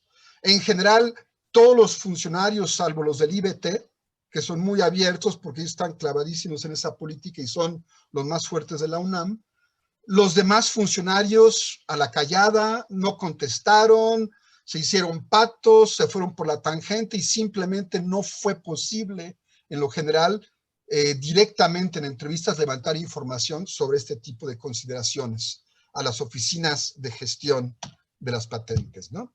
Este cuadro es parte de la tesis de maestría de Patricia Sánchez Mundo, que va a presentar su examen próximamente, y su tesis es parte del proyecto de patentes. Y básicamente lo que estaba ya explorando para el caso de la UAM es cómo le ha ido a la UAM en la comercialización de sus patentes, ¿no? Y qué factores son los que explican la comercialización de patentes, ¿verdad? ¿Cuáles son, digamos, algunos de los determinantes principales? Y bueno, ella encontró este tipo de relaciones que catalogó de relación fuerte a sin relación, ¿verdad? Y bueno, yo creo que entre lo más destacado es que a nivel determinante organizacional y en relación con la naturaleza de la tecnología, que es del laboratorio principalmente la prueba, en relación a la demanda del mercado, no hay vínculos con la demanda en realidad, ¿no es cierto?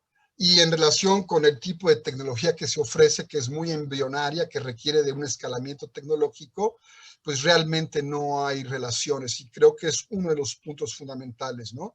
En otras, las relaciones son muy débiles, ¿no? Y bueno, los determinantes que se escogieron aquí son los determinantes que aparecen en la literatura sobre comercialización de patentes universitarias, ¿no? El tema institucional, el tema organizacional, la naturaleza de la tecnología, la cuestión del mercado, la participación del inventor y obviamente pues la producción de la patente como tal para efectos de ya realmente llevarla a la comercialización, ¿no? Con respecto a la difusión comercial e informática, ¿no? Hay intentos de diseminar comercialmente hacia la industria las patentes, pero en realidad son resultados marginales. Y por otro lado, hay un esfuerzo de todas las universidades por una difusión informacional que es limitada, pero que es por la vía digital, ¿no? Que es la vía hoy en día para estas cuestiones, ¿no? Este cuadro viene de la tesis de Jasur Soconini Alvarado, y su tesis justamente versó sobre el tema de la difusión digital de la tecnología de patente de las universidades en México. Esta es una comparación con Estados Unidos. Las columnas en azul son el cálculo que hizo Jasur en su tesis, y las columnas en amarillo son los cálculos que hicimos en el proyecto, que por cierto por ahí anda Abigail. Abigail, nuestra ayudante de área, es quien se encargó de llevar a cabo la revisión y realizar el ajuste, digamos, de esta comparación, ¿no? El indicador que es, bueno, finalmente, ¿qué disponibilidad hay de la información en todos estos aspectos, ¿no? Del número 1 al número 8, ¿no? ¿Cómo se comunica el tema de la propiedad intelectual e industrial y de la transferencia de tecnología, ¿no? Reglas, políticas, etcétera, ¿no? Cómo se difunde hacia otros medios de comunicación, hacia las redes sociales, el tema de la cartera de patentes de las universidades, y bueno, finalmente con qué tecnología trabajan, ¿no?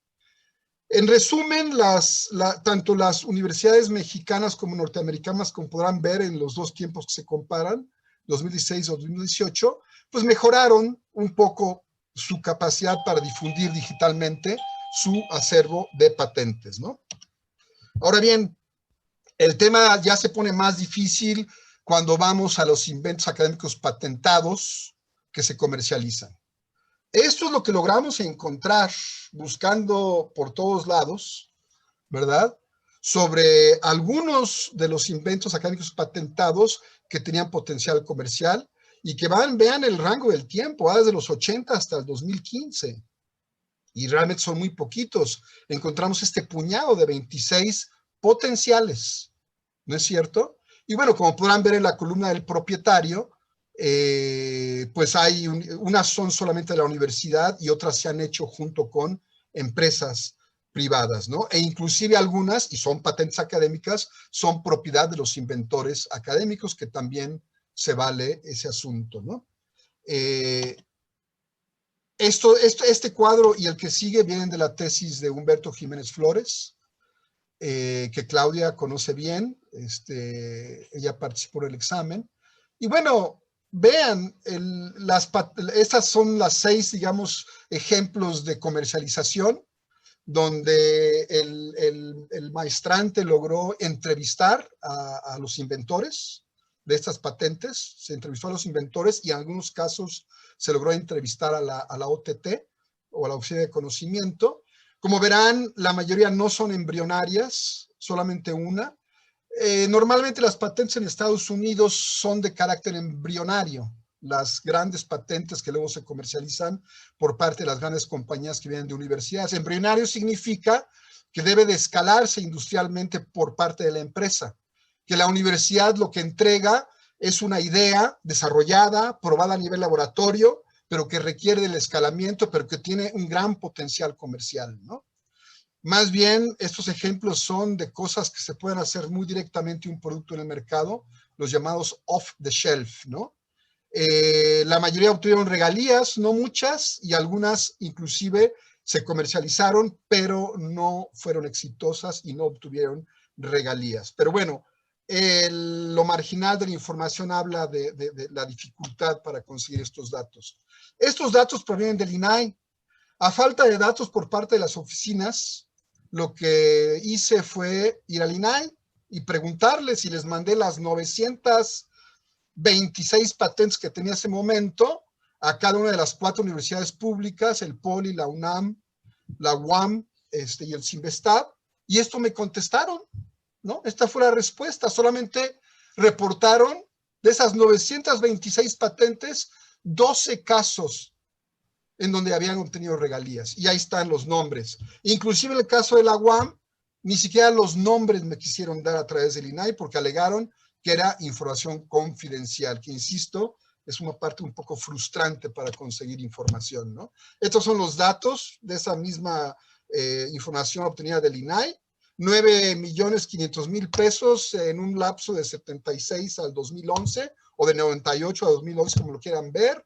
La UNAM liderando con el tema, que es la que más ha comercializado en todo caso.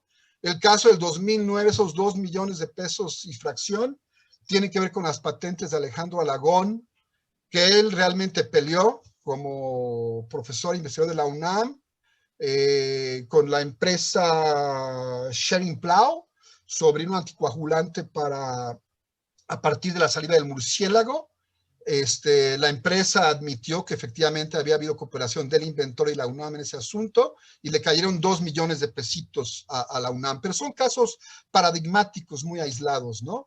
Lo que reporta la UAM, lo que reporta el CIMBESTAB, y el POLI no quiso reportar ningún dato, ¿no? Así de sencillo, ¿no? Reflexiones. El resultado principal es que la producción de conocimiento tecnológico codificado en patentes se impulsó. Yo creo que particularmente por el sistema de incentivos, aunque no lo pude profundizar ahorita. Esa es una hipótesis inclusive de algunos de los funcionarios de las OTTs, no mía inclusive. El proceso de difusión comercial e industrial pues es de carácter marginal, como pudieron ver. Y el problema es que el sistema de incentivos, particularmente el sistema de incentivos, aunque hay una relativa coherencia con el nivel institucional y con algunas políticas organizacionales, el sistema de incentivos no está conectado a la difusión comercial e industrial de las patentes académicas, ¿no?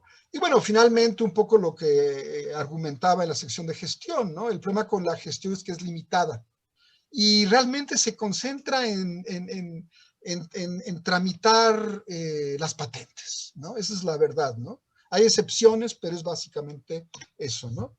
Y bueno, sobre los factores que explican, en mi opinión, que intervienen, ¿no?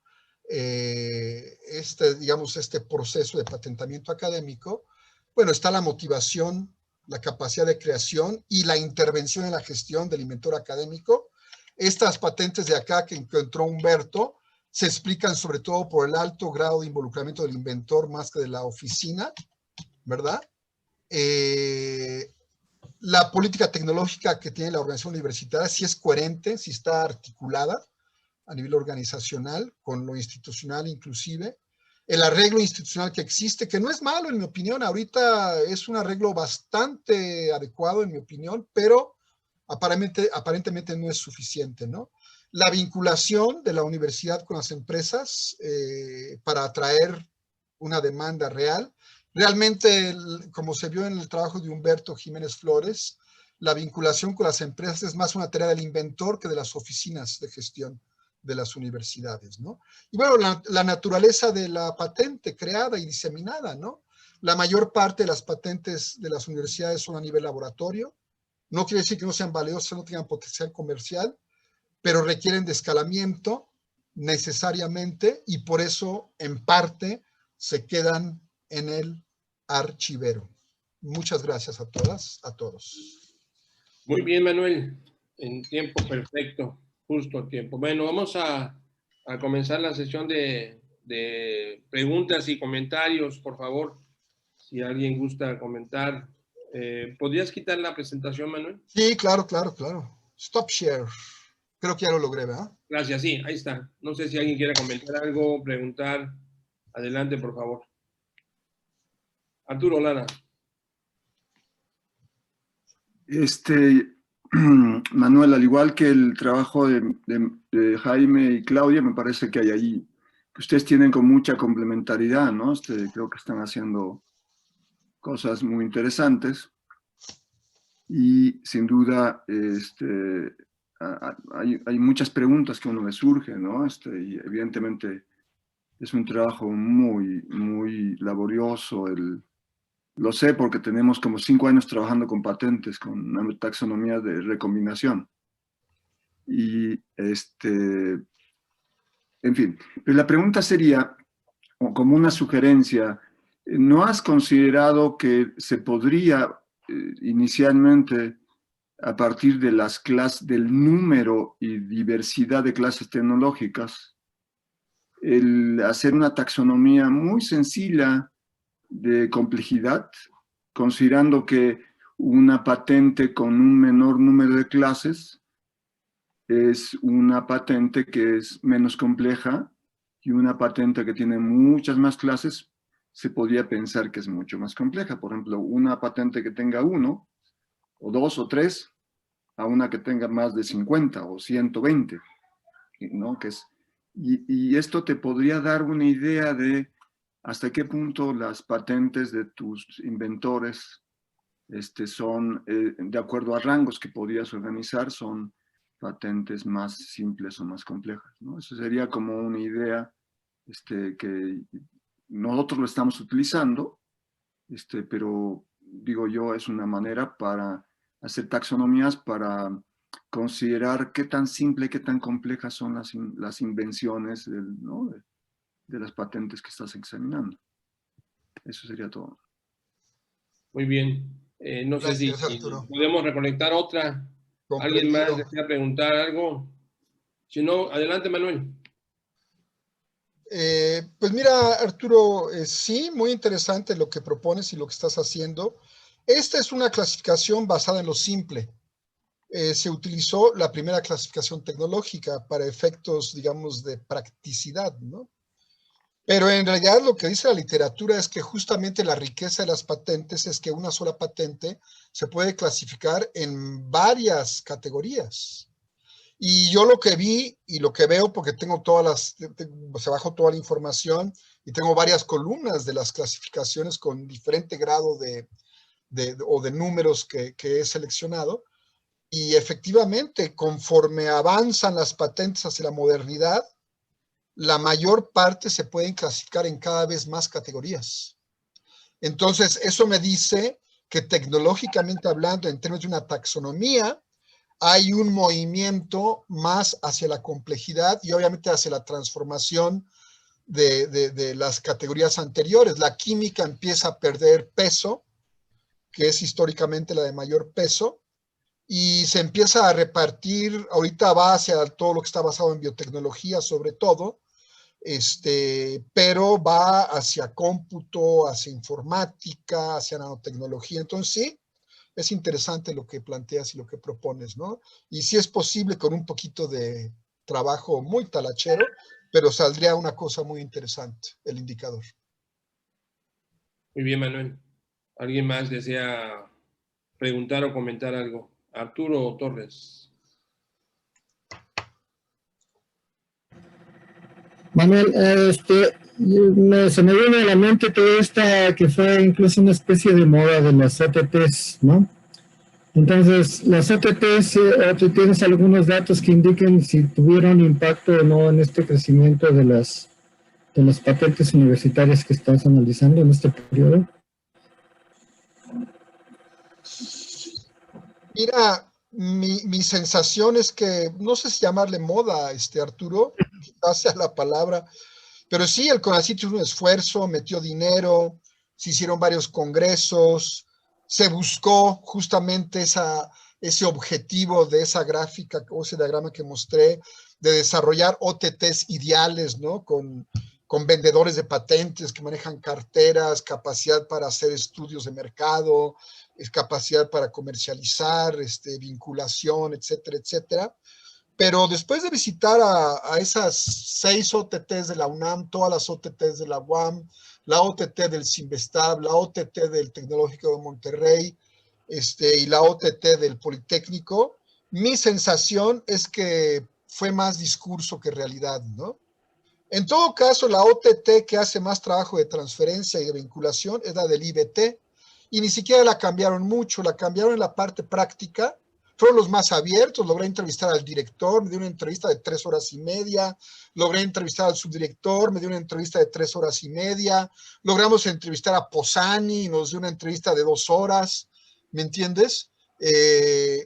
Fueron ellos fueron los más abiertos en realidad de las entrevistas, ¿no? Y ellos son muy prácticos, ellos mantienen su llamada subdirección de vinculación. Y esa subdirección de vinculación tiene como objetivo apoyar el trámite de patentes, apoyar el licenciamiento de patentes y transferencia de tecnología y apoyar el intercambio académico. Son sus 3 tareas. Y burocráticamente siguen siendo lo mismo desde hace 20 o 30 años. En términos prácticos son, digamos, los más movidos. Inclusive la OTT a nivel general de la UNAM, la llamada Coordinación de Innovación y Desarrollo, pues en mi opinión deja mucho que desear, ¿no? Del organigrama que presentan, de la capacidad de trabajo que presentan. Realmente ellos no, la UNAM tiene la característica de que la CID no tramita todas las patentes de la UNAM. Es un esquema descentralizado. Entonces, la CID interviene solamente en las patentes y transferencias que una facultad o un instituto decide que lo haga la Coordinación de Innovación y Desarrollo, ¿no? Realmente quien acaba dominando ese procedimiento es la oficina del abogado, porque ahí sí todo pasa por la oficina del abogado, ¿no? Entonces las oficinas de los abogados siguen siendo ese gran filtro por la parte legal muy importante para sacar adelante una patente, ¿no? Que tiene que ser empujada por los demás, ¿no? Y bueno, también lo que comentan, por lo menos en el caso de la UAM, que las oficinas del abogado luego se convierten en obstáculos para transferir conocimiento, ¿no?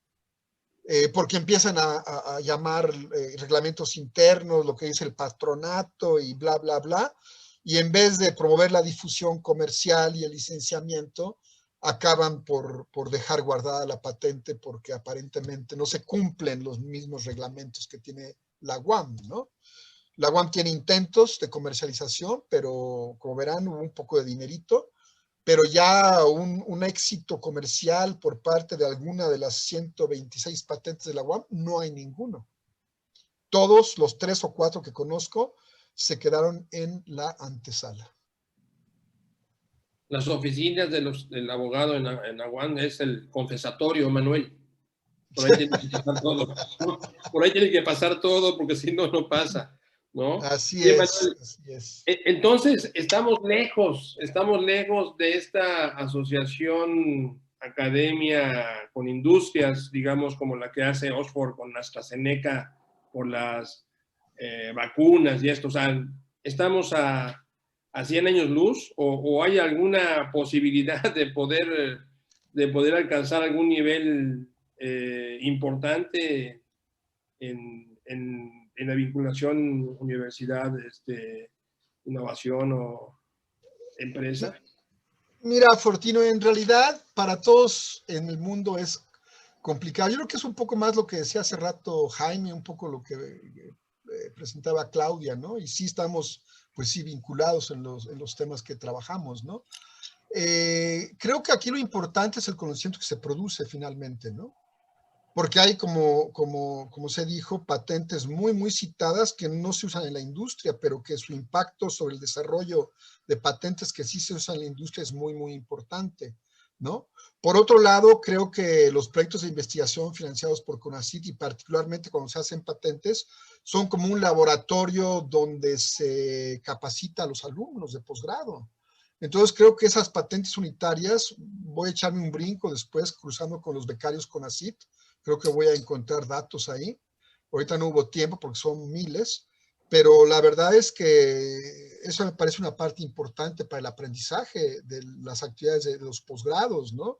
Y de las universidades, porque tiene que ver finalmente con su actividad de docencia y de formación de recursos humanos, y creo que eso habría que resaltarlo, ¿no? En general en el mundo y particularmente en Estados Unidos, donde está más desarrollado todo este tema de las patentes universitarias, inclusive en Estados Unidos, solamente las 25 mayores universidades realmente tienen patentes que dejan mucho dinero, millones de dólares, y oficinas de transferencia de tecnología muy parecidas al ideal que puse hace rato en la lámina, ¿no? Luego está otro grupo de 50 universidades, el doble, quizás el triple, que salen tablas, ¿no? Con comercializar y con financiar la gestión de patentes, ¿no? Pero son alrededor de 700 universidades norteamericanas las que patentan en Estados Unidos. Entonces, salvo estas primeras 100, por decir algo, ¿no? Las otras 600 también tienen pérdidas. No hay ganancias tampoco para estas empresas. Entonces, yo creo que eso se tiene que profundizar más el estudio y creo que hay que verlo mucho desde el punto de vista de lo que es la universidad, lo que son sus misiones, la tarea de docencia, la tarea de investigación y de producción de conocimiento, porque finalmente, como dice Nelson, finalmente, lo que pasa es que no se ve, Es como el agua, como la humedad, que va poco a poquito y tarda 15, 20, 25 años. El conocimiento básico y aplicado, producido por la ciencia en las universidades, es la base de las tecnologías industriales modernas. Sí hay una conexión. Lo que pasa es que esa conexión no es directa y no es de un año para otro. Muy bien, Manuel. Ok. ¿Alguien más desea comentar algo o preguntar? Ramón Garibay. ¿No? Mucho tiene que ver, dice, con la burocracia que está limitando el uso de nuevas tecnologías o incluso de procedimientos. Es el comentario de Ramón Garibay. Ramón Garibay, sí. Sí, es lo que decía un poco de la oficina del abogado. Ahí, híjole, Enrique Medellín tuvo muchos enfrentamientos con la oficina del abogado, ¿no?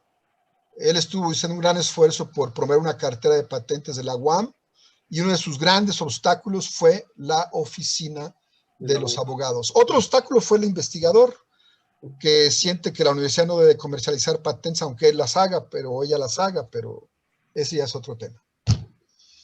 Bueno, muy bien. Vamos a dejarlo aquí. Muchas gracias. En la tarde hay otras ponencias más. Les agradezco a los ponentes y a los que estuvieron con nosotros acá. Y pues ya. Buenas tardes. Nos vemos. Gracias. Buenas tardes. Hasta luego a Buenas todos. tardes. Hasta Buenas luego. tardes. Provechito. Nos vemos al rato. Sale. Adiós. Adiós todos. Hasta luego. Bye todos.